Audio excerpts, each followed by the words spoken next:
Hello बच्चों, let's see the question. Degree of biodiversity increases from 1. Equator to poles, 2. Poles to equator, 3. Low latitude to high latitude, 4. Low altitude to high altitude.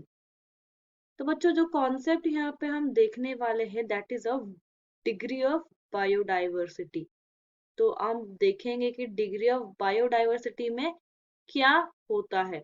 तो biodiversity का पहली बात क्या मतलब होता है, या फिर ओनली अगर डाइवर्सिटी की बात करें तो डाइवर्सिटी का मतलब हो जाएगा कि वेरिएशंस, करेक्ट।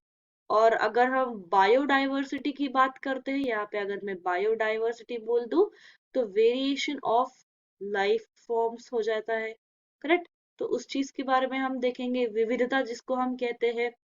तो डिग्री ऑफ बायोडाइवर्सिटी ये कहाँ से इंक्रीज होती है ये पूछा है, और इक्वेटर के बारे में पूछा है, करेक्ट। तो यहाँ पे हम इक्वेटर का अगर ध्यान में रखते हुए बात करें तो suppose if I take example लेती हूँ, ये हमारा अर्थ है, करेक्ट। अब अर्थ का जो सेंटर लाइन है उसको हम क्या कहते हैं, इक्वेटर, करेक्ट। एंड देन हमारे पास क्या होते हैं, लैटिट्यूड एंड लॉन्गिट्यूड्स होते हैं ऐसे कुछ। और ये लैटिट्यूड्स और लॉन्गिट्यूड्स क्या होते हैं, दीज आर एंगल जो लोकेशन का पता कर सकते हैं कि किस जगह पे कौन सा लैंड है, लोकेशन है, या फिर आप किस जगह पे अभी फिलहाल प्रेजेंट हो, करेक्ट। तो हमको बायोडाइवर्सिटी कहाँ होती है वो पूछा गया है, इक्वेटर पे या नॉर्थ पोल साउथ पोल पे, एनपी एंड एसपी।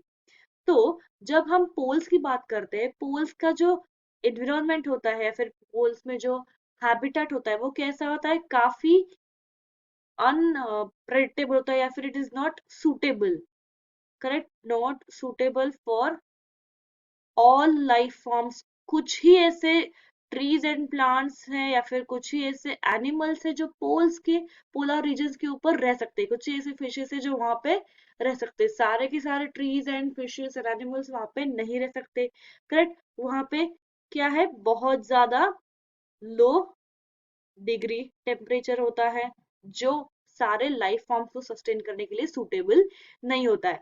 बट जबकि आप अगर इक्वेटर या फिर ट्रॉपिक रीजन की बात करें, टूवर्ड्स इक्वेटर और tropics, what it is, the climate is quite suitable, क्योंकि वहां पे क्या होता है, सोलार एनर्जी काफी ज्यादा मात्रा में पाई जाएगी, और उसके वहां पे आसपास में आपको वाटर रिसोर्सेज भी जो है वो पाया जाता है, प्योर वाटर रिसोर्सेज, जिसके वजह से वहां पे लाइफ फॉर्म्स का ज्यादातर स्पेशिएशन या फिर स्पीशीज बनना, कम्युनिटी बनना, ये संभावना ज्यादा बढ़ जाती है।